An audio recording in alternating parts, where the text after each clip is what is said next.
Did it? Oh, I didn't think it was usual. This or just Probably could be. terrible.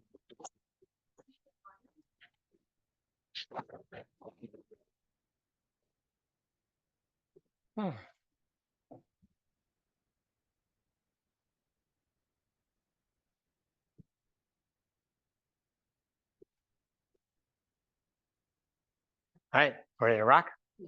Yeah, ready. Okay. Well, good evening, everyone. Thank you for gathering together and committing yourself to listening to me for so long. It's already a very, so that's a big commitment. So we're here to talk about Mr. Shem, Yud Aleph Nssan. It's a very special day, of course. I don't need to convince you of that.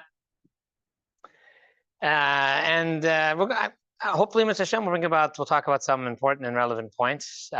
Just, would it be okay if I do like a little?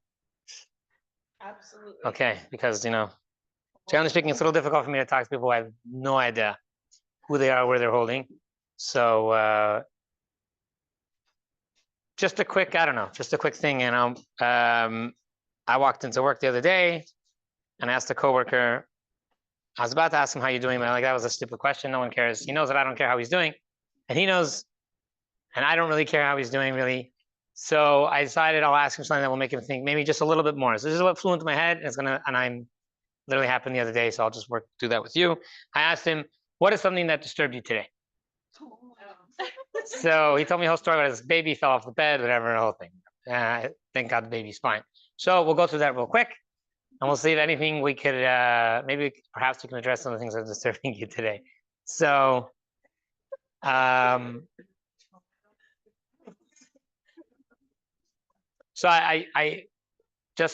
happened actually, to be honest, it happened last week. So I went on the Shabbos table and asked this, and someone told me Mashiach isn't here yet, and that's fine. But I challenged him and said, really, that disturbed you today? And he's only 19, so I'll let him have it. But if it's true, fine. But I made him dig a little deeper. But if that's what's disturbing, then go right ahead. But just if no pressure. If you want to pass for sure. So we're going around saying what disturbs us today? Yeah. Anything random. Yeah. Oh, I saw a fucker get hit on a scooter again. Oh, Hi. Bye.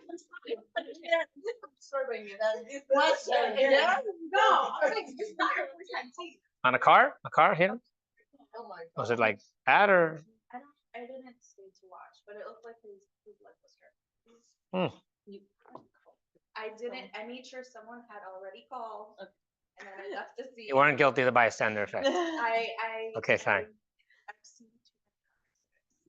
Okay, that is disturbing. I'm sorry. That is disturbing. I'll give you that.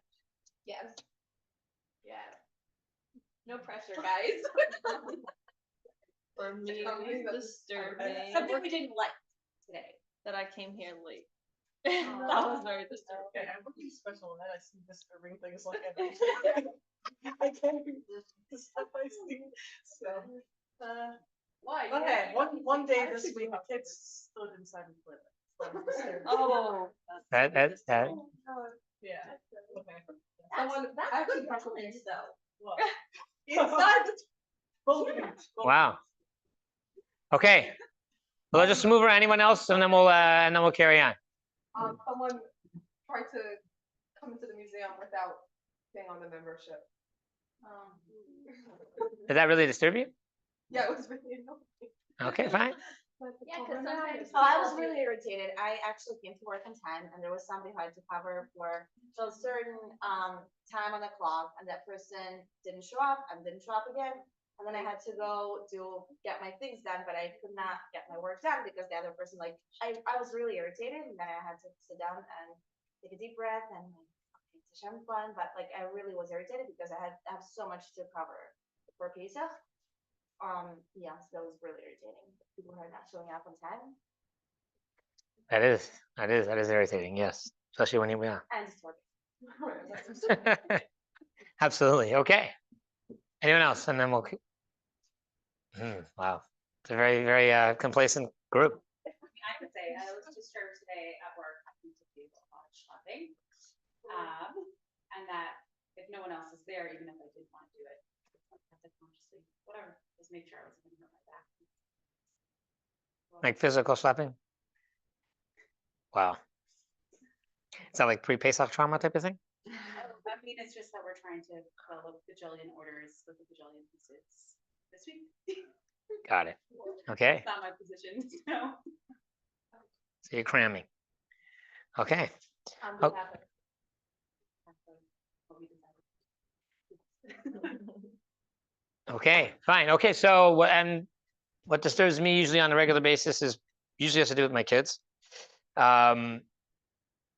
So today, yeah, this just happens all the time. So this is an easy one, but if I lose my temper on my children, that disturbs me.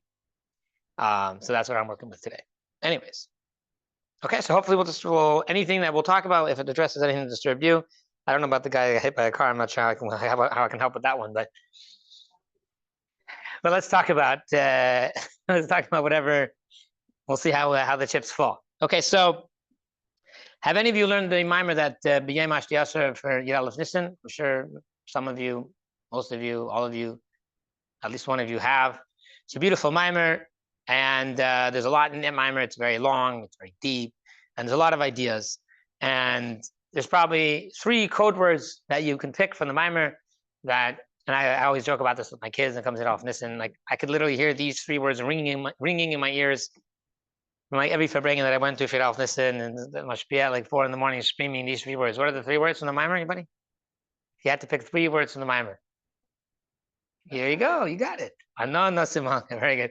I could just see like Mashpia deep in the Farbrengen somewhere in 770, like I'm into a pool of whatever, screaming those words again and again and again. So those are like kind of seared into my memory. So what happens is when words get seared into your memory, sometimes you run the risk of not really knowing what they mean. You know, a lot of times if the words that we know the least of what they mean are the words we say the most, right? Like davening and other words of Chassidus. But if you're living Chassidus, you probably know what words of Chassidus mean. But otherwise, yeah, it's a thing. That's why a lot of times people who don't have necessarily the pre-exposure or the exposure of learning Chassidus their whole life have, in a way, they have an advantage of not having not having a file ready to go, made to order words that they could just trot out to translate certain things, and they're able to actually think about them in a meaningful way. So, Anad Nasamak, I choose the king. Okay, very nice. You choose the king. What does that mean? So, if you look in the mimer, and I'm not going to give a share in the mimer. I'm sure you got your in the mimer the past who knows how long that were far more capable than I am. But if you had to break it down, the mimer gives 2 explanations as to what is the basic mimer, the question the mimer is setting out to explain. Mimer has this, quotes this medrash. I forgot about the very beginning question, Usher, the carbon Usher, like technicalities. Once I get into the meat, the mimer brings this medrash about the guy, about the people, about the king who comes with his entourage. There's all sorts of various ministers of various rank, and different people choose ministers of different rank, right? And then the medrash there says that there's this pikach, right? There's this clever dude, clever guy, and he chooses the king. So the question that the mimer is setting out to explain is, what's so clever about choosing the king? That seems to be the obvious choice, right? So generally speaking, it breaks down into 2 explanations, right? Is that how you learned it? It's 2 explanations. One brings you into about a Zion, I think it is.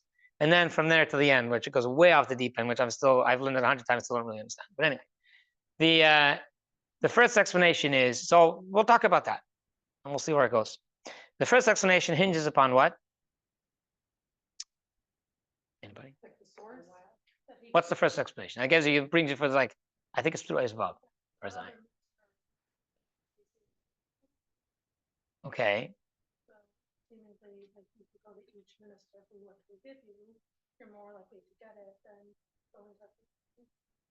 Yeah, okay. So it's easier.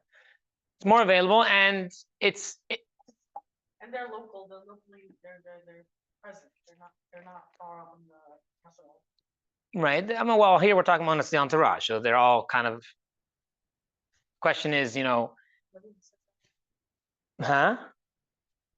Yeah, that would be if you were accessing them, where they are.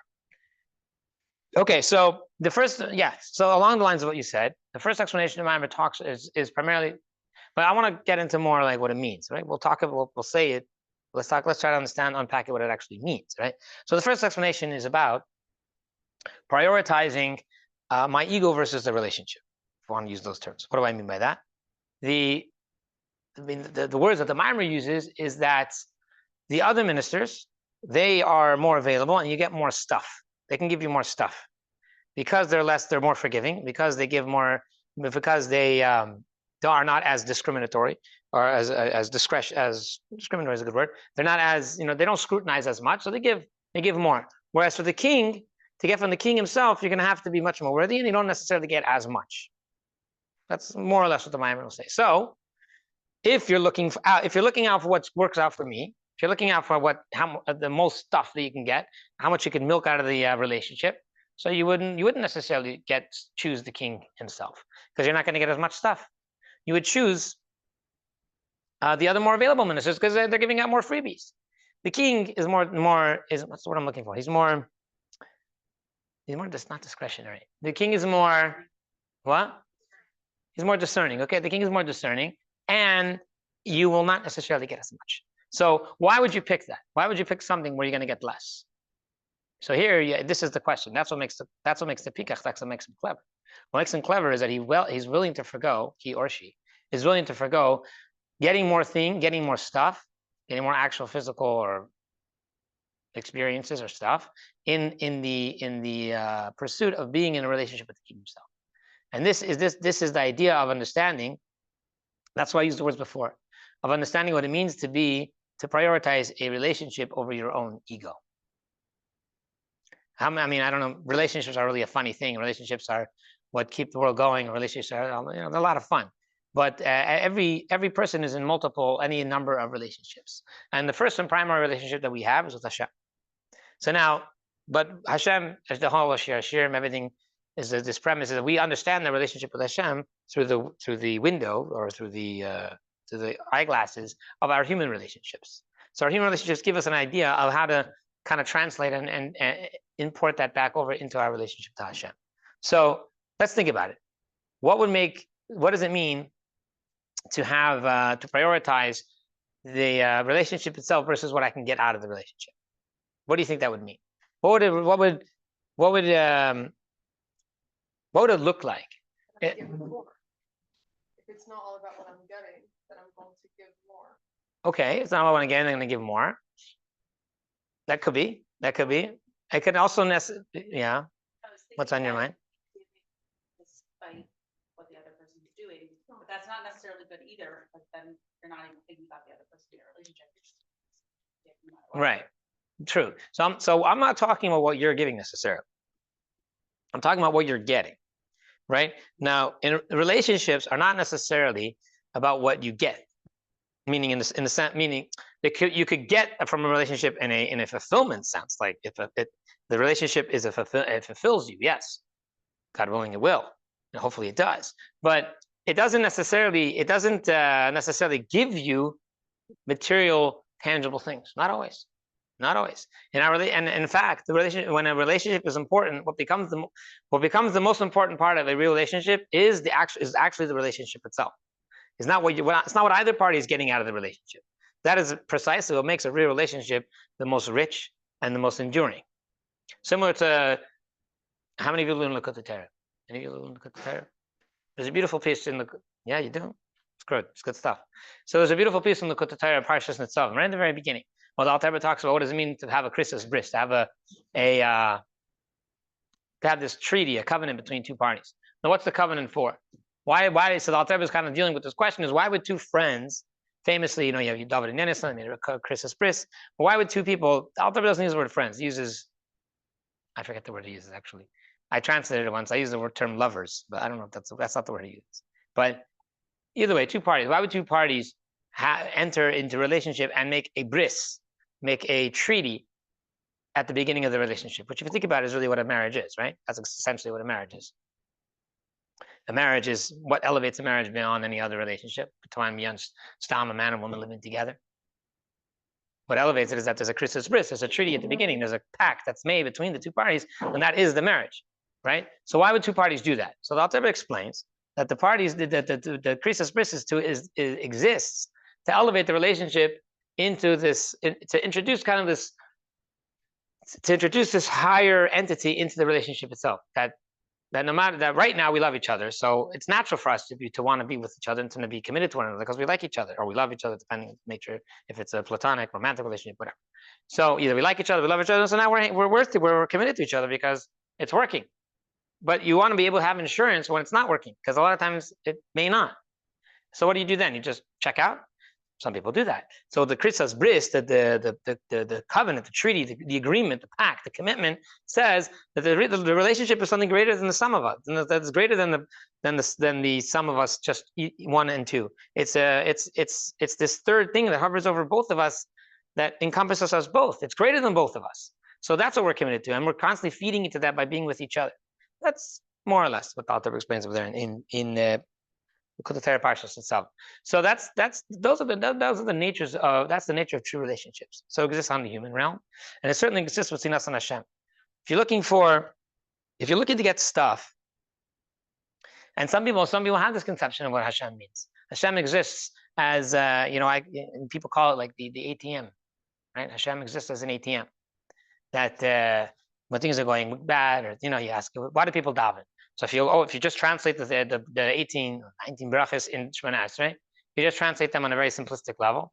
It's okay, not the first and last three, but the middle, the core of Shemona Esrei during the weekday. It is an ATM.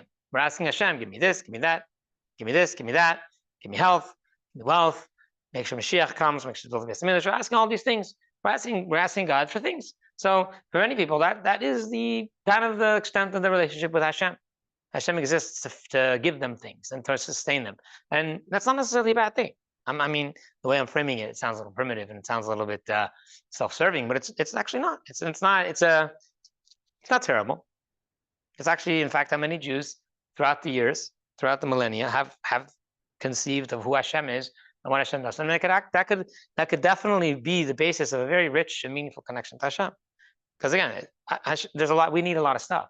We're human beings with very complex and multifaceted lives. So we need Hashem constantly in our lives. We always need Him. We need to help us with this. We need to help us with that. We need to get this person out of my life. We need to get this person in my life. We need Hashem for all types of things. So that's fine. That's very fair. And when no one's calling you, you're not a villain for thinking that way. But here in the Maimon, the Rebbe teaches us something far greater. But 1 second, that's not what a real relationship is about. The pikchus, the cleverness that is required here is to understand that I'm not here to get stuff from Hashem. That's not what it's about. If it was about that, then maybe I would be serving Him in that way. And if he wasn't giving me the stuff that I need, I'd be checking out. Maybe. And that's why, like in the language of the Bible, that's why the other people, they will pick the various other ministers. But this person, he says or she says that no. I understand that my relationship with Hashem is not about what I can get out of it. My relationship with Hashem is about what Hashem wants from me. My relationship with Hashem is about the relationship itself. The relationship itself is, Hashem says what it is. Hashem says, I want you to serve me. I was mamish thinking about it as I was walking here. One of the most simplistic, basic, famous Maimonic Chazal that there is. And I don't know why it was just hitting me, because I'm talking about this with someone recently a lot. A lot of people, want to know their purpose in life. You want to use the fancy French words, you want to know the raison d'etre. And it's a question. Huh? A lot of people spend a lot of time trying to figure that one out. And it's a very good question. It's a very, very good question. And if you don't have the answer to the question, it becomes very, very disturbing. But the Chazal told us very simply. It says it right out there. Right? I have one purpose. I'm here to serve Hashem. Now, what does that mean? I'm here to serve Hashem. It has many, many, many manifestations. But the core of the core mandate is already there. Core mandate is already there. I'm here to serve Hashem. Now, it's a very tall order. It's a very tall order, because as like in the language of the Maimonides, it says there's many very ministers along the way. There's many distractions along the way. There's many ways that you could do, that you could serve, even in the context of serving Hashem, you could be doing it in a self-serving way. You could doing it, you're picking and prioritizing yourself, what you can get out of it, over what Hashem, over what the relationship itself is, namely what you are supposed to be giving to Hashem, even if it means less. Now, do I have to elaborate what that means? And what you're getting. No, you're be giving 100%. You may be getting much, much, much less, or what seems to be much less, but it doesn't matter because you're getting, because that's what you're doing. I think we spoke about this last time because I believe I was here a number of years ago before Pesach. Oh, really? I think so. I don't know. Pesach is literally a very, very good time where this concept comes to play. You're laughing because you probably know what I mean already, right? What was those ministers like? So I'll tell you. No, I mean, I exactly the levels in Kabbalah I can't tell you, but I can tell you what it means to look. Yeah, I can tell you what it looks like in real life. So it means when you serve Hashem, are you serving Hashem for you, or are you serving Hashem for Hashem? What's the difference? I'll tell you very simply. You're going to come to the Seder. Okay. Now let me give you the perspective of parents who prepares for a Seder. But because that's just my world. Your world, everyone has their world. I can only tell you my world. I mean, I can try to paint your world, but I'm not going to do such a good job because I don't really know your world, but I don't mind. So prepare for the Seder. You know what it takes to prepare for a Seder? It takes a lot. It takes a lot to prepare for a Seder. Okay? You have to clean your house. You have to clean your house again and again. Cash your kitchen and do over the kitchen. You have to buy thousands and thousands of dollars worth of stuff. And you have to invest, and you have to invest more and more. You have to buy this overpriced cracker that keeps on going up every year. And you have to buy more wine than you could think of. And you have to do so much. And then you have to prepare all the stuff that's not to say that this year it's going to be even more crazy because it's our Motzei Shabbos. So you don't even have time. I mean, there's actually, in a way, it's kind of nice because you actually get to nap before the Seder happens because there's not much you can do Shabbos afternoon. But Friday is going to be Chas v'Shalom. But I don't think most people don't have a problem sleeping Shabbos afternoon. So it's not a deviation from the norm. Except for the actual kids. Yeah, they're not sleeping. Aftalachas. So the mayhem that occurs and the work that goes into it is just totally insane. And you come to the Seder, sounds the Seder night, and you inevitably have a Seder, a table full of Baruch Hashem children, and the children are of different ages. Now let me explain. Children of different ages have very different needs. Children that are young need to be put to bed. Children are like, 5, 7, that bracket. They need to be given full attention, and they need to say every song and every Torah, and then I'll show you all the gutters and the sheets and the props and the projects. That. The older ones are incredibly frustrated because they're not interested in seeing through all this stupid different Torah that this Rabbi told the 7-year-old kid. They want to get on with the program. They already know everything. They said it all. And then the older one already had 2 cups of wine, so he's b'chlal, totally where he shouldn't be. So, and then there's so many moving parts, right? And everyone's hungry. And everybody's hungry, and everybody's thing, so chaos can ensue, and it always does. It always does. It's such a perfect maelstrom of things that there's so many things that can go wrong. We always talk about how beautiful the Seder is, but the reality is there are so many things that could go wrong right now. So now here's where you go. Now here's as a parent or as an adult, it doesn't matter who you are. I'm talking to a thinking adult, okay? So now, who are you serving? Who are you serving? Are you serving Hashem or are you serving yourself? So now what happens is you finally sit down, you have everything ready, and then that one kid spills a cup of wine on the whole table. And he ruins 3 pounds of Tana Rishon matzah that you pay $60 a pound for, right? So now you're $180 in the hole. He's killed all the matzah, and you have to clean the whole table and start all over again. Who do you serve, Hashem or yourselves? If you serve that, if you did all this and you're very frum and you had those matzahs that costed you the price of gold, right? So then the fact that your 7-year-old son spilled wine on those golden matzahs, he deserves to be lynched. I mean, at least, right? He's getting in the way. He's getting in between you and Hashem. Who did I buy these matzahs for? I spent $60 a pound of matzahs for me. I need $60 matzahs? Of course not. Hashem, I bought it for Hashem. Why did I buy these matzahs, plated in gold leaf? I bought it for Hashem, not for me, right? So someone, I'm saying in the price. So this kid who can't sit on his hands in his pants and can't sit still for 1 second, he's getting in between me and God. So he deserves to be out. So you yell and you scream and you throw a tantrum, an adult tantrum, which are much worse than kid tantrums. And that's because because ultimately you're serving, you're serving yourself, you're not serving Hashem. If you serve Hashem, so you tell yourself, okay, listen, the same Hashem who I wanted to honor with $60 matzahs, apparently he doesn't want me to honor him with $60 matzahs. I don't know why, but he doesn't want me to honor. How do I know he doesn't want me to honor him with $60 matzahs? Because my son spilled wine all over the matzahs. So obviously he doesn't want them. Why? I don't know. He wants me to control my temper. That's what he wants you to do. And he wants me to still love my child and explain to him, it's fine, don't worry, forget more matzahs, that's fine. That's what he wants me to do. And with that, that's when I really serve Hashem. That's not the difference. Who you serving? You serve yourself or you serve Hashem? If you serve yourself, you yell at your kid, you give him a patch, and you tell him that you ruined my matzahs, you ruined my Pesach, you mamish, you destroyed my relationship with David. I'm being extreme, but I've seen that, but hopefully we have more mature adults than that. But these things manifest in all kinds of in many, many different ways. So So I think that's what it means to choose Hashem versus choosing yourself. And you can choose yourself. In the life of a parent, I can give you literally a million examples of this dynamic playing itself out over and over and over again. The kids, the adults screaming at the kids in the show, and the people, and I don't know. There's a million examples. Oh, who do you serve? Do you serve Hashem, or do you serve yourself? What did you do this for? Why did you do this? Did you do this? Why did you go crazy for your hummus and Pesach? Why did you buy? Why? What did you do it for? You did it because you wanted to feel good about yourself, because you want to feel frum. So if you want to feel frum, so go feel frum. Go be a priest. If you want, but if you do it because you want to serve Hashem, okay. So this is what Hashem threw in your lap. Deal with it. That's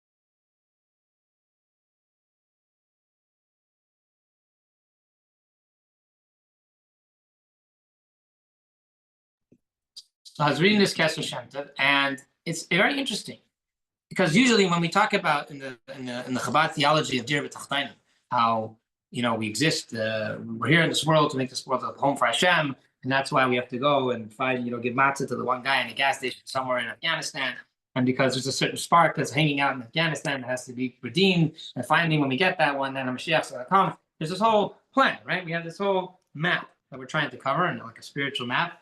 It's and we're trying to find every last spark, and when we're going to finally redeem it all, the cosmic plan will be finished, Mashiach will come, right? Is anything I just said familiar to you? I hope so. Yeah, okay, good. That's usually how we talk about it. But in this Kesser Shem Tov, the Baal Shem Tov doesn't say that. He doesn't talk about Dir B'Tachtainim of how when someone gets in your way and starts talking to you on your way to doing a mitzvah, you have to find. He talks about Hashem wants you to serve him in many different ways. The name of the game is about you. The name of the game is here. You are the map. You are the map. It's not finding the guy in the gas station in Tasmania. That's not the map. The map is you. Me, I'm the map. Hashem wants me to find out all kinds of different ways that I could serve him. Why does he want that? I don't know. I don't have the answer. Maybe he wants to do, probably because he wants to figure out what it means to actually serve. What it means to actually be his servant versus my own. So if I'm serving him to serve myself, I'm using just him as a pretext to pump myself up and to find some excuse for my sorry life. So fine. So then I'll settle on one way that I know how to do it really well. I daven every day from 8 o'clock, 9 o'clock a.m. And if anybody deters me from being in shul at 8 o'clock, I will steamroll them out of my way. And if anybody disturbs me in shul until I finish davening at 9 a.m., I will steamroll them out of my way. And I will never change. I will never change. And if my wife needs me to be home at 8:05, I will not, because I need to be in shul from 8 to 9. And if you want to get me out of, if you're gonna move that goalpost, then you're getting between me and God. So out. That's if it was about me, but it's not about me. Hashem says, no. I want you to serve me, not yourself. So if you want to daven to me, I want you to daven at all different times. I mean, not all different times. Yeah, within a window, right? But and of course, everyone should have a time. Everyone should have a set time to daven. I'm not advocating that you just free fall, whatever. But the point is, when the time demands, for whatever reason, if there's a legitimate reason for you to be nimble, then you be nimble, because that's what Hashem wants you to do. That's the first half of the mimer. There's one more point in the second half of it. I don't even know what time it is. 8:51. But it's really all the same point. In general, I mean, it's a good thing I only covered once in like 5 years, because I really only wanted to say. So this is it. You heard it. This is it. It's done. But just to elaborate on this point a little bit more. So in the second half of the mimer, the Rabbi gives a very different explanation. Not very different, a different explanation, which I would consider to be far deeper. And again, like I told you, I don't think I really understand it myself. So I'll tell you the words and we'll see where it goes. The way the Rabbi explains it there is that because the Rabbi ultimately asks that at the end of the day, the guy who's choosing the king over the not getting versus not to receive less versus the guy who serves the minister, chooses the ministers to receive more. It's not so clever because at the end it's because it's still a little bit self-serving, because at the end he's doing it because he wants the king himself. So he wants to be within the king's good graces. So it's still a little bit ultimately self-serving. So the Rebbe wants to dig even deeper. And then where the Rebbe goes with this is that ultimately to have that choice, to know that to not get distracted with anything along the way, to know that I want the core of Hashem himself. That's a certain drive that naturally a person will never choose. Naturally, a person will never choose such a path. Never do that. The only way you do that is if you're a pnimi. The only way you do that is if I know that anything else is only with the language the Maimon uses, I think somewhere like Tess or Yud, is that everything else is an emtsoy. Everything else is a medium to get there. Everything else is a medium. It doesn't matter how high it is. The Rebbe talks very much about the Alter Rebbe with davening. He'd roll on the ground. He would say, "I don't want to see any. I don't want Giluim. I don't Gan Eden. I don't want it. I want you." Right? Chassidus we quote that a million times. There's so many different memoirs. Right? So that approach of the Alter Rebbe forms the basis of how we as Siddim are supposed to approach our Avodas Hashem and how we're supposed to approach life in general. Is to be a pnimi. And to be a pnimi is to be what? What does that mean? How do you translate the word pnimi in this context? An inward person. When you're inner. It's not about your ego. Very good. Yes. That's exactly how I translate pnimi. What did you? Authentic. Inner what? Inner man. 2 rooms, inner room. What's inner? Inner what? Yes. Very good. That's at least how I translate the word pnimi to myself to make it meaningful to myself. That to be a pnimi is to be authentic, because a chassid. So have you ever heard that phrase? A chassid is a pnimi. What does that mean? Authentic. Chassid is authentic. What does that mean? What does it mean that you're authentic? What? He's inward. He experiences the essence. Oh, come on. So chassid is a pnimi. What does that mean? So first of all, priority. Okay, it's the Shama's priorities He absolutely with his true self. Okay. Or her true self. Serving Good. on his terms. Serving Hashem on his terms. Yeah, all of the above. That's a side point, by the way. This idea of chassid as a pnimi is authentic. We can use that to explain. I've had this conversation. This is totally a side point, nothing to do. But it's interesting to me at least. Have you ever noticed that in Chabad, we have what I would say what we call a no frills Judaism. I can go through a whole list. Have you ever noticed this? I don't know how much you've noticed. How much of you hung out with other types of from Jews? I don't know what your exposure is. I mean, Karanites is very homogenous. So we have. There's no silver, there's no food for every occasion. Right. So yeah. Like hello. No Atara on the talis. No Noyasukkah, like you said. Many people have a silver asterisk box. We don't have that. Sponsorship opportunities are less. Much less. By the Seder, many people have this like a big elaborate, like either made out of lucite or even silver. Many people have, again, minhagim changed, and I'm not. The Rabbi also wear a lot of silver. Yes, it's the Rabbi. That's the Beis Harav. Well, many houses in Lubavitch have what's called a matzah in Yiddish, just a pocket, just a cloth. I mean, now you can get it made out of leather, custom made for $1,000, but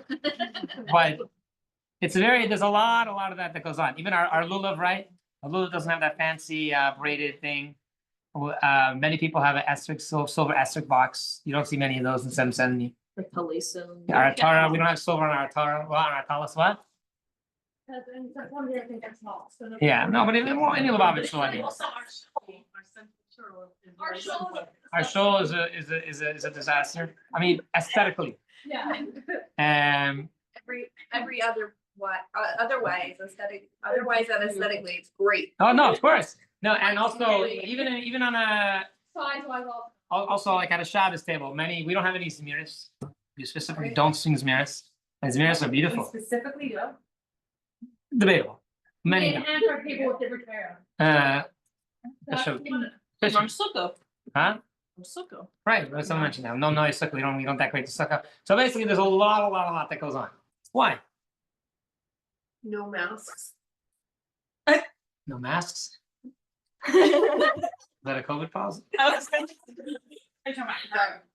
Pastor is not supposed to have like a mask, like, see, you be yourself and you see another Jew, it's not about like the layers of. Right? Maybe it's because we see the beauty in the mitzvah itself. Exactly. That's what you'll hear a lot of times about. Like, it's the same thing. If by the way, so this one word, just use the word authenticity, authentic. It can help explain a lot of that. We're looking for an authentic Yiddish guy.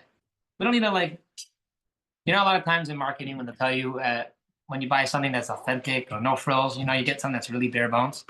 So usually it's a marketing tool, right? Right, there's like 3 ingredients. Right. It's like it's authentic. It's salt of the earth. It's gonna have mamish dirt in it, right? So that's how people market it. The authenticity almost always is associated with something that's very stripped. It's stripped bare of all the frills.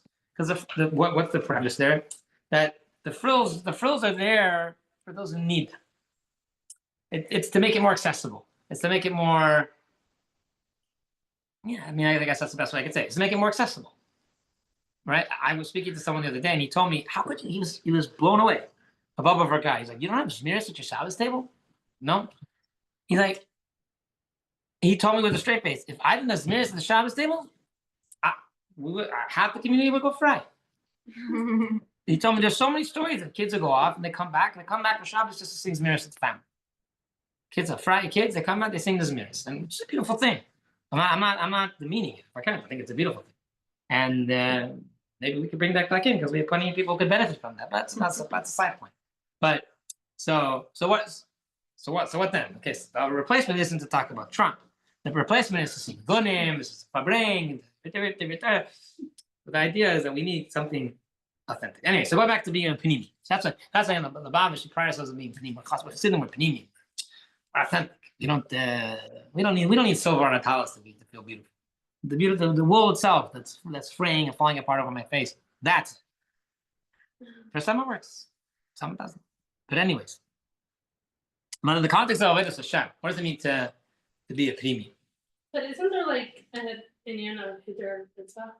100%. We're like really not in terms of like, gosh, when it's Hitler. But we are, meaning like we focus on the esrog, we focus on the wall, Right. the sukkah, we focus on. We put a lot of We don't stuff. add. aspects. Yeah. And, We like, put a lot of it's not stuff. We buy a nice sukkah, the esrog itself. Even the talis, the talis has the silk on top, which functions for 2 reasons. But one of them is to make it nicer, right? Also that the head shouldn't get mixed up. But it's a balance, right? You don't want to degrade it. And yes, a lot of times you always run the risk when you're too authentic. So what happens is people who don't catch the authenticity and they don't hop it, what do they get? It's boring. They get nothing. Right? If you have zmiris, so if you don't get the authenticity, Yiddish guy, at least you have zmiris, right? So you can sit and you can sing zmiris, which is beautiful. Again, I'm really not putting it down. Okay, there's a large part of me that says we should bring it back. That for those who don't catch, but if you have the authenticity, then it's gewaltig. It's great, beautiful. But so yes, it's there's a risk. You definitely run a risk there. The jury's out. We'll see. It's up to us to really be authentic as we can, as I can be, and hopefully radiate that to whomever I know. Here's the Chabad, if you're inauthentic following Chabad Minhagim, it's like total flop. It's true. It's It's like No, you're but very you from see- following Chabad Minhagim per se, but you're very from without like the authenticity. You end up with some weird situation. very good. Exactly. That's so that, by the way, which brings us again to Pesach. And this is we'll conclude this point. The idea of being a primi, the Rebbe in the second half of the Maimer, that non-nasimaka, to pick the king for the king himself, but to recognize that anything else along the way is a distraction, because I know who authentic Abishter is. So I'll frame it just in the lens of a sikha that I learned just this week. So I'll share it with you. Beautiful sikha. You could share it to say there if you want. It's a board if you want at the table. But it's about Kesha Aliyah, so you could save it for the end when everyone's already full and tired and not interested. But so the Rebbe talks about Kesha Aliyah, and what's the source of the minhag? Why do we have a fifth cup?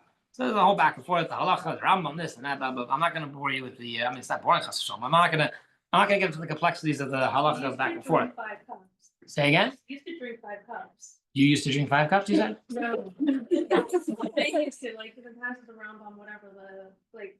There is a sheet that holds about they 5 cups, drink yes. 5 cups at the Seder. Yes. In case we need it. So No, The- it's such like a basic and like to know that wasn't how it was done all throughout history. it's a minority opinion. Not everyone says that. Okay, so the Rebbe talks about this. It's a long halachic sikha. That's all, but it's a sikha, and it goes into the halachic elements of it. But the conclusion the Rebbe arrives at is that the reason why is, in short, if the explanation is hinged upon the old fifth cup that used to be drunk, then which would account for why we pour it but don't drink it, because you could pour it to evoke or as a nod to that opinion, but you can't drink it because the majority opinion holds it's only 4, and you're not allowed to drink after the 4. So that's kind of why you do this happy medium of pouring it and not drinking it. The only problem with that explanation is that why then do we only do one for the whole table? Everyone should do their own. The same way you do all 4 in your own. Everyone should pour their own fifth cup and then pour it back. So the Rebbe moves on to a different explanation. Yeah, because you lose a lot on the way back, right? So the Rebbe arrives at a different explanation. It's quoted in Rebbe Shulchan Aruch. Or what if they spilled the 5th cup on the Tanner Loschak? That was $60. Then That's like expensive. then batters up. See how you respond. So the explanation the Rebbe quotes is that it's because the Pesach is the night of Geula, and we're waiting for Mashiach's arrival, and Eliyahu is going to come, and so we put the cup out for Eliyahu himself to hearken to the Geula Hasidah, which is going to come very soon. So that's why we don't drink it, because there's nothing to do without drinking. It's just it's for Eliyahu. Fine. So then the Rebbe goes on to explain. He doesn't really ask it as a question, but I'll paraphrase it as a question. But it's a recent minhag. It's a recent minhag. It's only about 500-600 years old, max, right? So in the context of halacha, that's recent. So, and the question is why is this a recent innovation? Why are we only talking about the Geula later, right? Okay, and then the Rebbe talks about how, and again, I'm reading a little bit more into the sikha than it actually says there. Full disclaimer, but just for the context, it's a sikha Chav Zayin, I think. So you can look it up yourself. Or it's one of the chafs, Chav Zayin or Chav Yom, I don't remember. And then, which leads to a broader question, which the Rebbe himself asked by many Farbrengens. Namely, how is it possible that our generation will be the generation of Geula, right? Question the Rebbe asked many times. How could we have the chutzpah to think that we're going to be the ones to bring Mashiach? Because, a country like the stock market historically always goes up, right? And no matter what happens, the trajectory, it always trends upwards, right? If you take it you zoom out, right? If you're zooming in and you're looking at last week, don't look at last week. But if you look at the S&P 500 over the past 100 years, it always trends up, right? Which is all the stock markets always tell you. That's true. But that's so, and the arc of, what was the famous quote from President Obama? What did he say? The arc of history bends towards justice. That's what he said. The world on a historical level, the world has trended in a progressively upwards direction, right? So we got more less war. We don't kill each other at a rate that we used to do a couple thousand years ago. We live in a much safer, moral, just world. As much as it looks like it's going up in flames today, but historically we're in a very, very good place relative to where we were even 200 years ago. So that's how it works. But on a spiritual level, the world is everything historically is trended down, right? Beis Hamikdash. How can you compare today to the Beis Hamikdash? How can you compare today even 100 years ago? 100 years ago, you go to any shtetl in Europe, you had tzaddikim, you had Chassidus, the chachamim. Every kid was well versed in every. People were going fry back then, but not so in Eastern Europe. Everybody was from. That's also not true, but whatever. A lot more people were from. A lot more people were from. People were plugged in. And today we're just kind of zoned out. So how can we have the chutzpah to be the ones to bring Mashiach? Or in the narrower context of the Seder, why are we the ones pouring the Kosher Eliyah and anticipating the Gula? Why didn't they anticipate the Gula even earlier? Why didn't they pour the Kosher Eliyah for thousands of years? Why only the last couple hundred? So the answer the Rabbi gives. So what answer the Rabbi always gives? What's the answer the Rabbi usually gave? What do you? Very good. It's our feet song, so we all know it, right? So we're on giant shoulders. So it's a cumulative. So even though we have trended progressively worse on a spiritual, but it is a cumulative still. So we could really actually view it on a graph as trending up because it accumulates. That's one answer. Or the world has trended spiritually downward. The world has trended spiritually down, but any spiritual achievement that has ever been made is eternal. So on an accumulative level, it stacks up. So say again. I'm saying it's not we that are spiritually lower. We are much more. We are much spiritually lower. On a personal level, much more. We can't even compare ourselves to the previous generation, let alone generations before that. I mean, that's you think. In terms of ability? In terms of our spiritual level, our spiritual sophistication. Have you met people from the previous generation? She's learned a lot of the sichos about how we are the greatest. We've had Actually, I went to Beis Yaakov. Oh. You read that satire, it's something ingrained in me. That's why I don't To hear like. also on the Bob, it's just. Right, exactly. Oh, but it's they're not mutually exclusive, the two ideas. We on a personal level cannot be. I mean, the Gemara itself says, "You're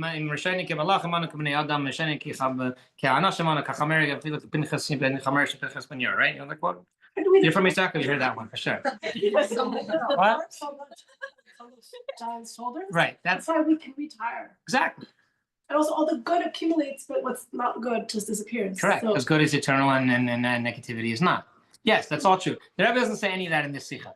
I don't really know what it says in the sikha. That's the problem when you that's part of my problem. The problem when you learn, you start reading into things versus reading the thing. So I can only tell you what I read into it. I can't tell you what it actually says. You want to look what it says, you can look at it. But I can tell you what I read into it. What I read into it was like this. Yes, we're in a very spiritually unsophisticated time. Very spiritually numb, I would say, even time. Desensitized. But what happens is like this. There's actually, because of the lack of sophistication, there's actually, the pneumius is even greater. The pneumius is greater. And this is something this is something I think is incredibly important for our generation. And was something that you can practice this on Pesach, you can practice this the whole year, and you can practice your whole life. That name like this. I'm not nearly as sophisticated spiritually as even my own father was, or certainly the generations past. It was simply not at that level. They knew more than us, they learned more than us. The whole generation as a whole was more spiritually plugged in. I think it's just a fact. Our generation today, none of you have. Most of you don't have kids. Any of you have kids, whatever, it doesn't matter. If you have kids, or if you see kids, it's. we're just all plugged into something else. It's if you want to like be honest and for a second, it's what? we're not less learned than others. Like, But yeah, I was thinking that also, we have so much more access to. Yes. That doesn't mean we're more learned. We may have more access. And Um, some people may be more learned. in time, like, generations ago, they were able to like sit and learn whenever they wanted. Their lives were much harder. Yeah, but That's true. In just 100 years ago, who knew like every single page of the Gemara with photographic memory? And also that whole picture. Access to the Gemara and all But do you know it in your Yeah, head? on a hard drive. But I'm thinking more about like the picture of the Tillim Zagers in the shul. You go to any random shul in any random shtetl, and there'd be people who would say Tillim with tears and really mean it. And even if they didn't even barely know how to read, that doesn't really exist so much today. But So- also, isn't our generation compared to generation that was living Mitzrayim, that was spiritually very low? Yeah, and they experienced the Geula. Exactly. That's what I'm driving at. Yes, I think so. At least. But what I'm driving at is like this. When I'm driving at is like this. I'm not leaving you on a depressing note. Yeah, just bear with me for a minute. Bear with me for a second. What I'm driving at is that because this relates back to being a panini, being authentic. What I'm driving at is that our generation, stripped away from spiritual sophistication, is arriving at a place of spiritual authenticity. Yeah, I feel like that's the thing that we have better than the previous. Absolutely, absolutely, generation. absolutely, And it's But almost isn't in that the way thing that almost really makes it matters? seem like absolutely. Yes, and that's why Mashiach is coming now. it's almost like that's what us look at the older generation and they're like, no, like don't. Ah, very good, very good. So again, I don't know if it says good in Sikha there. I mean, look at it yourself. But along those lines, and what we lack in our sophistication, we not only, and I think there's a direct correlation. That's the thing. There's a direct correlation. The more you strip away the sophistication, the more you strip away the self-earned. Then it's like, oh, I am spiritual because I like earned it. or- exactly. It becomes more and more authentic. We earn it more. And that's what it means to be a primi. What it means to be a primi is, and that's going to be, this is our generation. I mean, I know it because I have kids, and I see it from my kids and my kids' friends and other kids and whoever.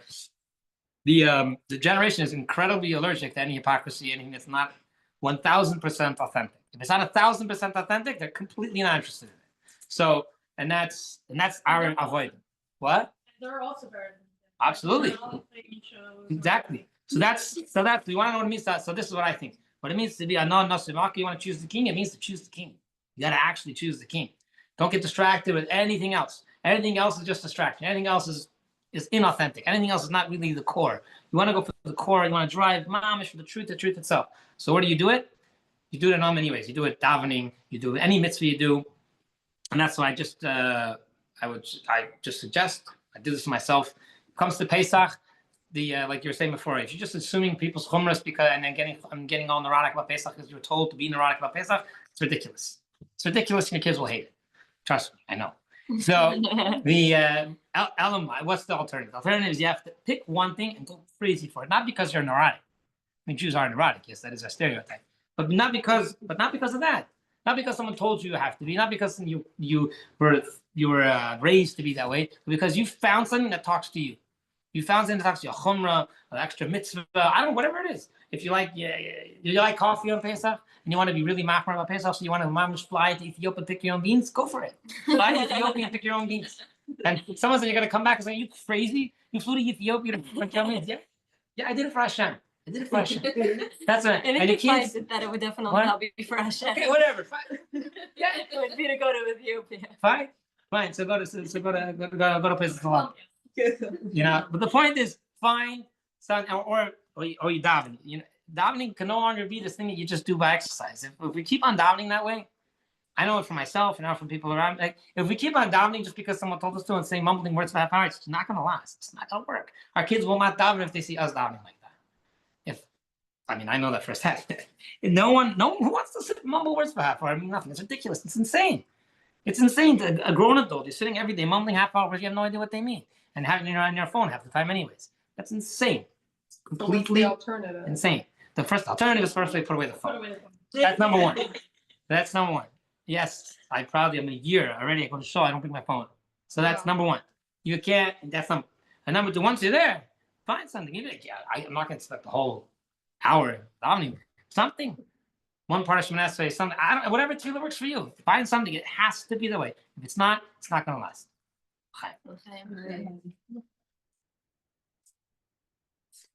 Oh. Done. That's a crash land. Thank you. I mean, I could rant about this the whole day.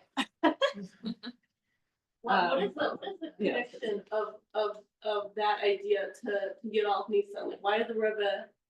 Oh, I was just trying it for the Myra. That's a good question. Let's expand upon your question. always have the same question.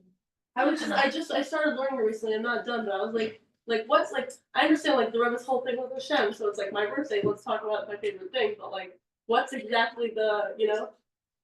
How's it connected to the theme of Alpha you're asking me? Well, I was actually thinking about that today.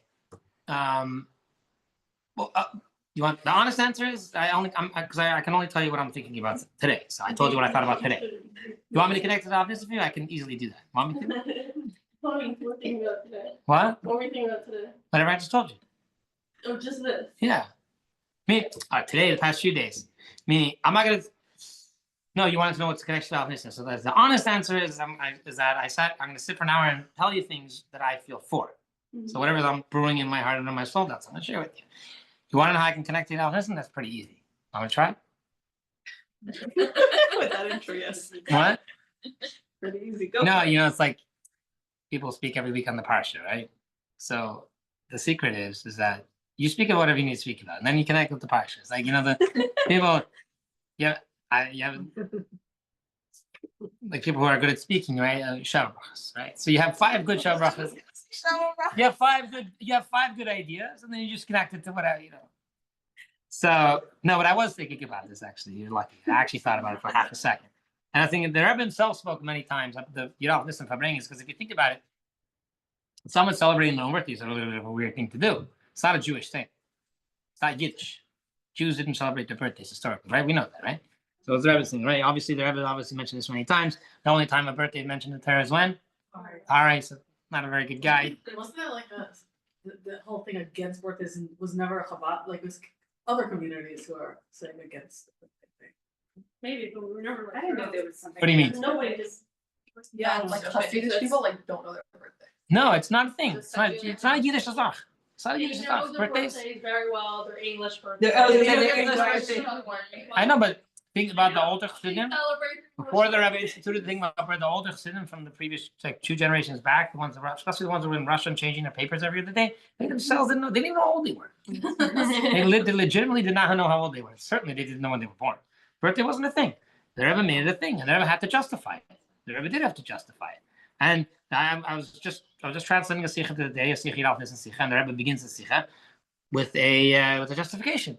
The Chayr was gathering here together for the birthday of one person, which makes no sense, right? And what's the Rebbe's answer? What? What's the Rebbe's answer? If it didn't use it to be Ma'aseh in Torah, mitzvahs, and Yerushalayim, then all the better. So now, where does that approach come? Valid reason. What? Like I said, today is I don't know. Today is make up a The Rebbe saw an opportunity. Meaning, if you're boxing, National Pizza Day, let's say a shared of our Torah. Yeah. if it's about pizza, go for it. So what's pizza parsha, lunch and learn to study? Huh? 100%. Would the Rebbe get behind that? For sure. Guarantee. For sure. I don't know, would the Rebbe mind if you made a Cinco de Mayo celebration, use this for, I don't know. But I don't know where the exact, board boundaries of that idea are. But the core idea, that namely that, the Rebbe wasn't boxed in to serving Hashem based on, the Rebbe wasn't certain that it wasn't boxed into these ideas because the Rebbe taught us how to serve Hashem to serve Hashem, not to serve ourselves. So when you serve Hashem to serve Hashem, so that a birthday, the Rebbe saw a very ripe opportunity. People like birthdays, right? What's everyone's favorite word? Right. And the second favorite word? Me? Mine. Birthday? Yeah. Once. Your own name. Really? You don't like the sound of your own name? I mean, all the pre-1ers are busy writing their own name. They're busy proving how they can write their own name. I think most people like hearing the sound of their own name. I mean, I could be wrong, but We're very humble too. I see that. Either humble or not very honest with themselves. One of the two. So most people like the sound of their own name. And what's everyone's favorite day? It's their birthday. Who doesn't like their birthday? And who doesn't want to be seen? Who doesn't want to be seen and celebrated on their birthday? Everybody wants to be seen and celebrated. You wake up in the morning, you have a little puff in your chest, you feel, you walk across the street, you say, well, you want to stop the person? It's my birthday today, You want to do that? Come on, you want to do that? You walk like blue, You don't want to do that?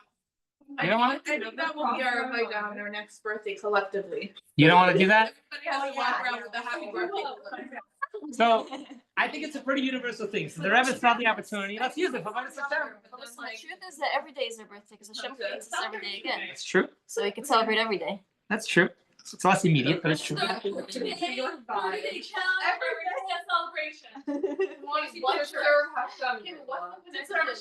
What's the connection to this? Just that like the Rebbe's like, hey, it's my birthday, let's talk about my favorite thing. Right. So let's serve Hashem because we want to serve Hashem, not because it's about me or it's not about you. It's about Hashem. Interesting, so taking the very day that's about yourself and refocusing it. Absolutely. Wow. Only someone who really serves Hashem could make a celebration of their own birthday and totally get away with it. And that's what the Rebbe did. Yeah, a friend of mine, she was like, it's my birthday, come play birthday Farbrengen. And it was like so adult, you know? You know, like if an adult says, it's my birthday, come play birthday, we're like, whatever, who are you? But it's birthday Farbrengen, so it's okay, you know? Exactly. As long as it's not spiritual bypass.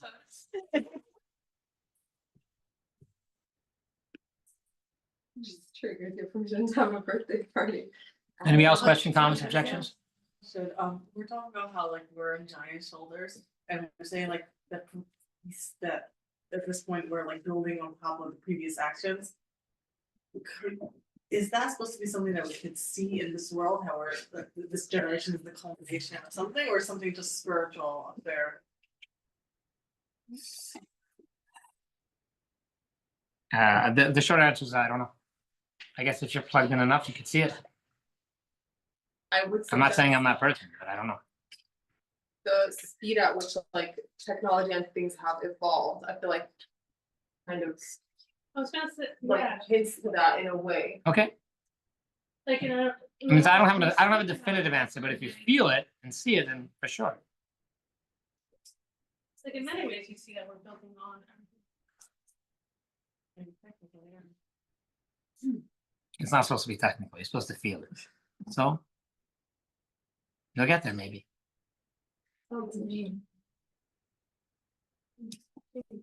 Wow, thank you so much. It was incredible.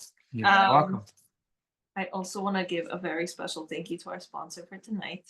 Today was the yurtzeit of Elka Rochel Bas Feivel Gedalia. First yurtzeit, and later on in the week it's her birthday. So she should have an aliyas and neshama. Her whole family should be healed, and we should all be reunited with her and all of our loved ones. Mashiach right now. Amen. May everybody have an incredible, beautiful rest of your preps for Pesach, and may we, every year I say Yud Aleph Nssan. This year I'm gonna really do a great hachana. I'm gonna do something major. So thank you so much for being the great hachana and the major. Hope so. We're so lucky to have you. Thank you everybody for coming. Kosher for Pesach. Thank you. Yes. Sure. Give me one.